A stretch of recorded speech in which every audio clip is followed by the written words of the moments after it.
Well, welcome. We're glad to have you back before us today. Thanks for all the time you're devoting to the mission around the world and spending time here with the House Foreign Affairs Committee. I want to thank you really for your magnificent leadership in the time you've been in office.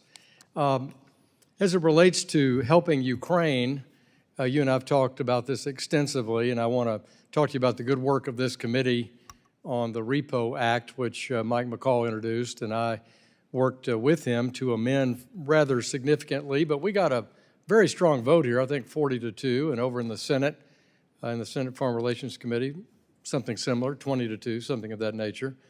Do you support Russian assets that are currently frozen being seized and put in a UN or international fund for the benefit of Ukraine current budget needs or reconstruction?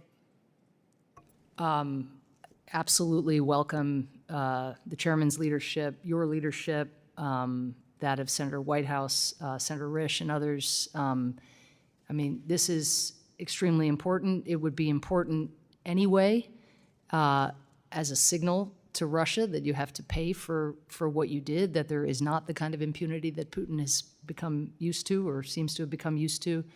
But it's also important because we need all the resources that we can get. The Ukrainians need all the resources that they can get to rebuild. We know that they use their resources extremely effectively. We know that in using those resources, they are making sacrifices and taking strides on behalf of freedom for all of the rest of us.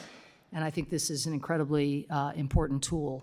Of course, we're trying to coordinate with the G7 to make sure that we are acting collectively, given where the vast majority of those assets are stored. And I've seen Foreign Secretary Cameron and Prime Minister Sunak have certainly been supportive. The Council on Europe will vote on April 16th to do this.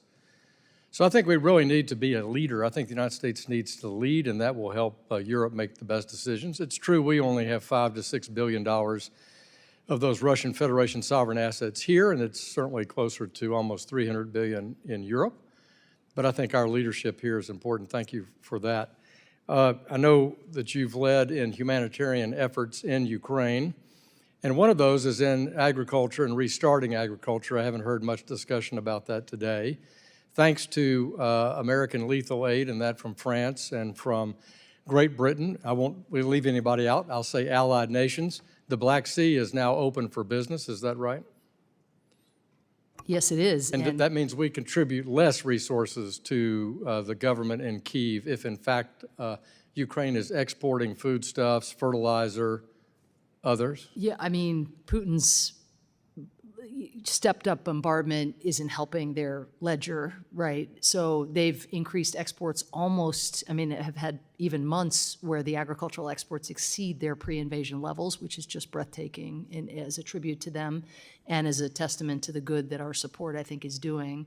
At the same time, you know, the attacks on the energy infrastructure are of a ferocity and intensity that we thought you couldn't set new lows for brutality, but each week Putin seems to be setting them. So well, I think that's certain. He's trying to rival his predecessor Stalin in how many people he can kill around the world, in Russia, in Ukraine, in Syria, in other places through his proxy support. Let me turn to that other country, if I could, which is Syria. USAID is supportive of aid in northwest Syria. Is that correct? Depends on the form of aid, but yes. The Bahar organization that runs much of the aid in northwest Syria out of Turkey and Iraq receives USAID support? I think so. The details I'm not familiar with. Since the earthquake, has it been hard to get aid into northwest Syria? Yes, as you know from your travels, but I think the teams are doing their best to find workarounds. That stabilization funding there, that's something that the U.S. has supported. The Bahar organization is just one organization that's doing it. That's still a priority for us to work with neighboring countries to try to provide aid to northwest Syria, is it not? It is. Again, part of what is happening across the board is the very substantial cuts are requiring cuts everywhere. So I think every region that is experiencing those cuts thinks that they are being singled out because of some policy shift.